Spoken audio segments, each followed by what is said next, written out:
Since I talked about Swiggy and Zomato, எல்லாருக்குமே இருக்க basic question என்ன இருக்கும்னா, நான் வந்து நேர்ல போய் வாங்கினா 100 rupees, ஸ்விக்கில வாங்கினா 200 rupees, பிளஸ் வந்து டெலிவரி சார்ஜஸ் வேற கட்டணும். நான் எதுக்கு இவ்ளோ காசு பே பண்ணி ஃபுட் டெலிவரி பண்றதுக்கு ஓகே டோர் ஸ்டெப்ல கொண்டு வராங்க. பட் ஆனா அந்த அமௌண்ட் வந்து ரொம்ப ஹியூஜா இருக்கு.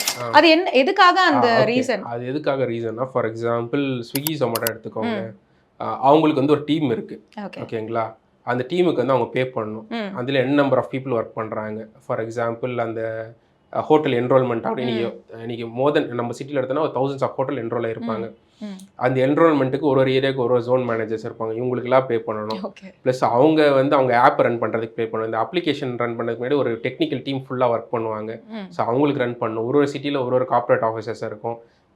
இந்த காஸ்ட் எல்லாம் இருக்குது. ஸோ அவங்க ஆல்மோஸ்ட் என்னன்னா ஒரு ஹோட்டல் வந்து கிட்ட வந்து அவங்க என்ன கேட்குறாங்கன்னா 30% கேட்குறாங்க ஆவரேஜாக. ஸோ அவங்களுக்கு அந்த 30% தான் அவங்களுக்கு அந்த ப்ராஃபிட்டு, அவங்க ஆப்ரேஷன் இதெல்லாமே அவங்களுக்கு அதில் தான் அடங்கியிருக்கும். ஸோ அதனால் என்ன பண்ணுறாங்கன்னா அந்த காஸ்ட்டை வந்து இதில் ஆட் ஆன் பண்ணி உங்களுக்கு காஸ்ட் அதிகமாக இருக்குது.